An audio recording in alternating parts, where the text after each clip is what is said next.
नमस्कार, मैं हूं सोनिया तोमर। हमारे चैनल में आपका स्वागत है। आइए चलते हैं आज की खबरों की ओर। नमस्कार, स्वागत है हमारे चैनल में आपका। आज हम पहुंचे हैं उत्तर प्रदेश के जनपद सहारनपुर में। यहाँ पे राजकीय इंटर कॉलेज मंडल सहारनपुर में ही है और इसके अंतर्गत एक मुख्यमंत्री अनुबंध योजना चल रही है जिसमें बच्चों को पढ़ाने का काम किया जा रहा है, जो बहुत ही सराहनीय कार्य है। और उसमें विभिन्न प्रकार के आप देख सकते हैं सिविल सेवा परीक्षा, JEE, NDA, CDS, bank, PO, ये इस तरह के कोर्स निःशुल्क पढ़ाए जा रहे हैं। और ये चल रहा है लगभग 18 मंडल में, बताया गया हमें कि 18 मंडल में चल रहा है उत्तर प्रदेश के। ये तो जानते हैं यहाँ डिपार्टमेंट के जो लोग हैं, टीचर्स हैं, उनसे बात करेंगे इस बारे में। कि ये आप देख सकते हैं यहाँ पे कंप्यूटर रूम है, सिस्टम पूरा डिटेल है इनकी। यहाँ बच्चों का सबका डाटा है और यहाँ बैठे हैं मौजूद जिम्मेदार आदमी, उनसे बात करते हैं। जो टीचर्स भी हैं बात करेंगे। हाँ जी, हम आज आए हैं आपके स्कूल में और बड़ा हर्ष का विषय है कि यहाँ पे बच्चों के लिए पढ़ाई का कार्य किया जा रहा है, जो कि निःशुल्क है। सबसे बड़ी बात है कि निःशुल्क है और अच्छे कोर्स हैं, बड़े लेवल के कोर्स हैं, जो कि हम देखते हैं कि बाहर प्राइवेट इंस्टीट्यूट में बहुत महंगी दर पे उनके कोर्सों का वो किया जाता है, लेकिन यहाँ पे निःशुल्क है। तो थोड़ा बताएंगे इसके बारे में आप, थोड़ा अपना परिचय के साथ। मैं अमरीश कुमार, केंद्रीय व्यवस्थापक, मुख्यमंत्री अभ्युदय योजना सहारनपुर मंडल सहारनपुर। इस योजना का मुख्य उद्देश्य है जो पढ़ने वाले बच्चे हैं और उनको किसी तरह कोई संसाधन उपलब्ध नहीं हो पाते हैं, उन लोगों के लिए सरकार की तरफ से, मुख्यमंत्री जी की तरफ से इस योजना को चलाया जा रहा है। माननीय मुख्यमंत्री जी ने उनकी महत्वाकांक्षा योजना है, उन्होंने प्लान किया कि यहाँ के बच्चे बाहर जाकर के अपनी कोचिंग लेते हैं तो उनको बाहर ना जाना पड़े। और कोविड दौर में तो काफ़ी उन्होंने देखा कि हमें बच्चे कोटा से लेके आने पड़े, मुखर्जी नगर से लेके आने पड़े जब वो कोविड में फंस गए वहाँ पर। तो मुख्यमंत्री जी ने उसी समय योजना बनाई थी कि हम एक ऐसा कार्यक्रम चलाएंगे जिससे हमारे प्रदेश के बच्चों को बाहर जाकर कोचिंग ना करनी पड़े और वो भी निःशुल्क चलाया जाएगा। तो आज पूरे उत्तर प्रदेश के अंदर 18 मंडलों के अंदर इस तरह के संस्थान चल रहे हैं। जिस प्रकार यहाँ पर ये संस्थान है, संस्थान में जो समय रखा गया है वो पहला बैच हमारा 11 बजे से 12:30 बजे तक होता है और दूसरा बैच हमारा 1 बजे से 2:30 बजे तक होता है, यानी 1.5 घंटे की 2 क्लासेज हमारे यहाँ होती हैं।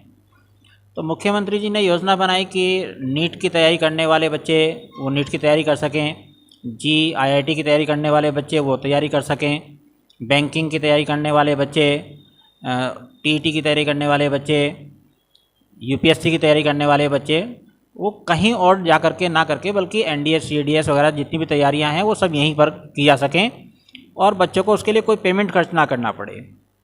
एक बहुत बड़ी बात इसमें यह है कि इस कक्षाओं में इनमें जो अधिकारी वर्ग है वो भी पढ़ाने आते हैं, एडमिनिस्ट्रेशन के जो लोग होते हैं वो भी पढ़ाने आते हैं, जो SDM होते हैं, DM होते हैं, किसी भी क्षेत्र में PCS अधिकारी होते हैं, वो सब यहाँ पर पढ़ाने के लिए आते हैं।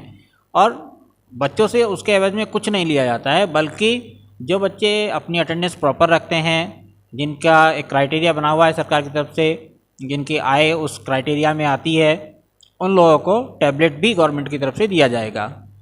जी, कितनी अच्छी बात बताई है उन्होंने कि बच्चों को निःशुल्क पढ़ाना तो हो ही गया है, लेकिन उसके बाद वो प्रॉपरली अटेंडेंस फुल है उसकी, तो उसके एवज में उन्हें टैबलेट वगैरह की भी सुविधाएं दी जा रही है। और उससे भी अच्छी बात यह है कि ऑफिसर्स लोग जो हैं, प्रशासनिक अधिकारी हैं, वे लोग खुद आकर के यहाँ पर बच्चों को ट्रेनिंग में जो है उन्हें शिक्षा देते हैं, जिससे कि वो कामयाब हो जाए। और हम आपसे जानना चाहेंगे और भी इसके बारे में कि जैसे कि आपसे कितने महीने से शुरू हुआ है, कब से चल रहा है? ये 15 फरवरी को बसंत पंचमी के दिन 2021 इसी वर्ष ये प्रारंभ हुआ।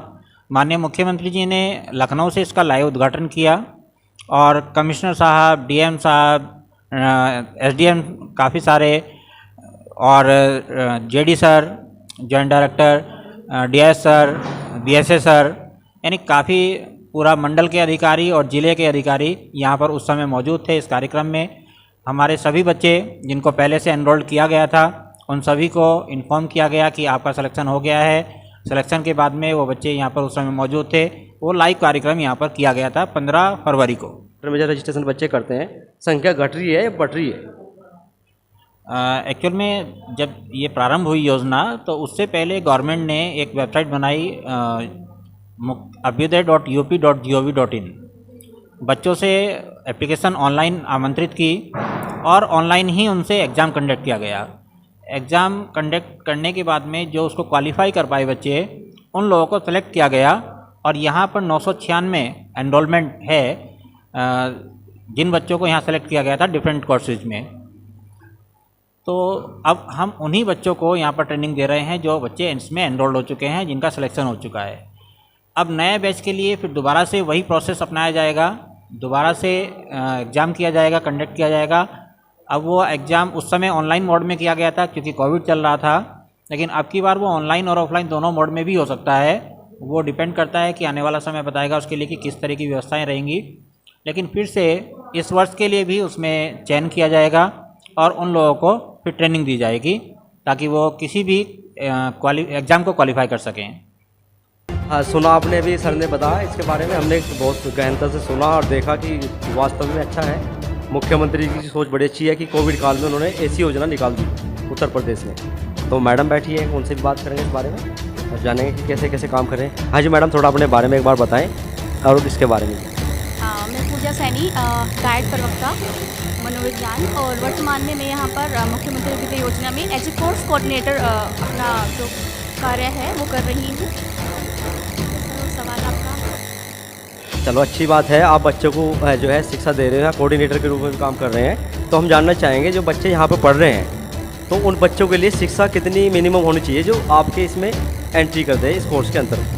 बहुत ही अच्छा सवाल और जेन्युइन क्वेश्चन है आपका। हमारे यहाँ पर 4 कोर्सेज चलते हैं। पहला यूपीएससी, जिसकी एलिजिबिलिटी है ग्रेजुएशन। एग्जाम में बैठने के लिए आपको ग्रेजुएट होना जरूरी है। सेकंड आता है जेई, आईआईटी जेई के लिए आपका 12th क्लास एलिजिबिलिटी होना जरूरी है।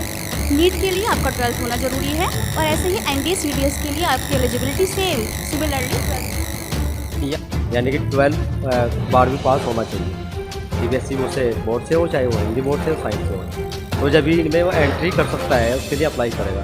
तो मैडम एक चीज़ और जानना चाहेंगे हम इसके बारे में कि ये योजना जो चल रही है इसके अंतर्गत जो बच्चे पढ़ रहे हैं, तालीम ले रहे हैं, तो उसमें जो टीचर पढ़ाते हैं, एक तो सर ने बता दिया हमें कि गवर्नमेंट के जो प्रशासनिक ऑफिसर्स हैं वो भी इसमें बच्चों को आगे अपना कीमती समय निकाल के वो बच्चों को देते हैं, तो बहुत अच्छी बात है। लेकिन इसके अलावा और भी टीचर देखे गए हैं या बच्चों को पढ़ाते हुए, वो किस तरह से रखे हुए हैं? हमारे यहाँ पर एक तो प्रशासनिक स्तर से अधिकारी आते हैं, जैसे कि सर ने पूर्व में बताया है। दूसरा हमारे यहाँ पर शिक्षाविद आते हैं। शिक्षाविद में भी 2 कैटेगरी है, एक जो सर्विस में है, एक जो सर्विस में अभी नहीं है, रिटायर हो गए हैं। हमारे यहाँ पर वो एक्सपर्ट के रूप में आते हैं, सब्जेक्ट एक्सपर्ट या टॉपिक एक्सपर्ट, जो रिटायर हो गए हैं। जैसे for example SC Bansal sir हैं हमारे, जो कि ज्योग्राफी के फील्ड में उनका बहुत ही नाम है सहारनपुर में, और वो बहुत ही किताबों ने पब्लिश की हैं और बहुत ही इंटरव्यू बोर्ड में बैठे हैं। वो बहुत बड़ा एक्सपीरियंस है उनके पास। और हमारे जो स्टूडेंट्स हैं, जो भी अच्छी फैकल्टी उनकी नज़रों में होती है, हम वो हमें सजेस्ट करते हैं। वो सर मिलकर उनको जितना उनसे हो पाता है उन फैकल्टी को अपने सेंटर पर बुलाकर उनसे लेक्चर डिलीवर कराते हैं, जिससे कि हमारी जो फैकल्टी है और जो हमारे बच्चे हैं वो उस चीज़ से लाभान्वित हो सके। तो देखा आपने कितना अच्छा बच्चों के लिए इस तरह की योजनाएं हैं जिसमें एक्सपर्ट लोग बच्चों को शिक्षा देने का कार्य कर रहे हैं। तो मैडम हम एक बात और पूछना चाहेंगे आपसे कि जैसे कि ये चल रहा है, बच्चों के लिए आपको पढ़ाते हैं, तो एक बैच में लगभग कितने बच्चे पढ़ते हैं? हमारे यहाँ पर जो टोटल बच्चे एनरोल हैं वो 996 के लगभग बच्चे हैं। मैं आपको बता देती हूँ रजिस्टर्ड संख्या। हमारे यूपीएससी में यहाँ पर 634 बच्चे रजिस्टर्ड हैं, यानी 634 बच्चे रजिस्टर्ड हैं। जेई में हमारे 110 बच्चे रजिस्टर्ड हैं, नीट में 151 बच्चे रजिस्टर्ड हैं और एनडीए सीडीएस में हमारे 101 बच्चे रजिस्टर्ड हैं। तो बच्चे रजिस्टर्ड वाली बात आ गई, लेकिन जब वो क्लास में आते हैं तो कितने का बैच बनाया हुआ आपने? मान लिया वो सारे बच्चे तो एक पास आ नहीं पाएंगे एक रूम में, तो कितने बच्चे मैक्सिमम बैठा सकते हैं? जो हमारे यहाँ बड़े कमरे हैं हम उनमें 80 बच्चों तक बैठा लेते हैं। अभी कोविड काल में हम उसकी संख्या कम कर पा रहे हैं, लेकिन हम अलग अलग कमरों में उन क्लासेस को करवाते हैं। फिर उसके इसमें ज़्यादातर बच्चे हमारे इस समय कोविड काल में टोटली समझ ही लीजिए कि यहाँ पर 20% बच्चे 30% बच्चे ही हमने बुलाए हैं। हालांकि गवर्नमेंट से हमें 50% बच्चे तक कहा गया था, लेकिन 20-30% के बीच में हमने बच्चों को यहाँ पर बुलाया है। उसके अलावा जितने भी बच्चे हमारे रहे हैं वो ऑनलाइन मोड में रहे हैं। देखा आपने कितना अच्छा जो है ये योजना चल रही है, मुख्यमंत्री अभ्युदय योजना के अंतर्गत यहाँ पर बच्चों को शिक्षा देने का काम किया जा रहा है। अभी आपने जाना, हम यहाँ थे यहाँ एडमिनिस्ट्रेशन है, आप देख ही रहे होंगे, और हमने आपको दिखाए हैं रूम भी। अच्छा, हम एक बात और जानना चाहेंगे इस बारे में कि आपका संदेश क्या है आगे आने वाली पीढ़ी के लिए, बच्चों के लिए, क्योंकि बहुत से बच्चे बहुत बड़े बड़े कोचिंग सेंटरों में पढ़ते हैं और कुछ गरीब बच्चे भी हैं जिनकी कोई योग्यता नहीं है कहीं जाने की, क्योंकि उनके पास पैसा नहीं है। तो आपका क्या संदेश है ऐसे लोगों के लिए? बहुत ही अच्छा प्रश्न आपने किया है।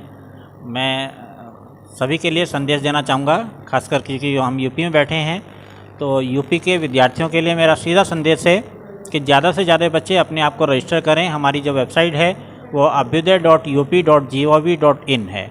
इस साइट पर अपने आप को पंजीकृत करें, लॉगिन आईडी और पासवर्ड आपको मिल जाएगा। उस पासवर्ड से आप किसी भी तरह का कोई भी ट्रेनिंग, कोई भी कोचिंग इसमें आप ले सकते हैं। यूपीएससी की कोचिंग घर बैठे ले सकते हैं, नीट की कोचिंग घर बैठे ले सकते हैं। और सबसे बड़ी बात इसमें ये होगी कि आपने अपने आप को पंजीकृत किया, और ऐसा नहीं है कि आप सहारनपुर मंडल के रहने वाले हैं तो सहारनपुर मंडल में ही पढ़ पाएंगे। अगर आप ऑनलाइन पढ़ना चाहते हैं तो 18 के 18 मंडल में से किसी भी मंडल में आप ऑनलाइन पढ़ सकते हैं। ये सुविधा आपको वेबसाइट देती है। इसके अलावा आप एग्ज़ाम क्वालिफाई कर जाते हैं तो आप ऑफलाइन पढ़ने के लिए भी एलिजिबल हो जाते हैं, ऑफलाइन आकर के भी पढ़ पाएंगे। तो बहुत अच्छा आप लोगों के लिए रहेगा। जितने भी विद्यार्थीगण हैं, आप इस साइट पर अपने आप को पंजीकृत अवश्य करें। उसके बाद में अगर एग्ज़ाम होता है तो उस एग्ज़ाम को भी आप ज़रूर दें। एग्ज़ाम क्वालिफाई करने के बाद में आपके लिए बहुत सारी अपॉर्चुनिटीज़ होती हैं। सबसे बड़ी अपॉर्चुनिटी आपके लिए कि आप ऑफलाइन क्लास दे सकते हैं यहाँ पर आकर के। इसके अलावा गवर्नमेंट सभी बच्चों को जो एक क्राइटेरिया के अंतर्गत आते हैं उनको टैबलेट देती है, जिसका लाभ बच्चों को पढ़ाई में मिलता है। ये अपने आप में बहुत एक गवर्नमेंट की महत्वाकांक्षी योजना है। इसका पूरा लाभ उठाइएगा। धन्यवाद। देखा आपने, बहुत अच्छी योजना है, इसका लाभ जरूर लेना चाहिए। कैमरामैन गुलबार हसन के साथ तासीम अहमद की न्यूज़ रिपोर्ट। धन्यवाद।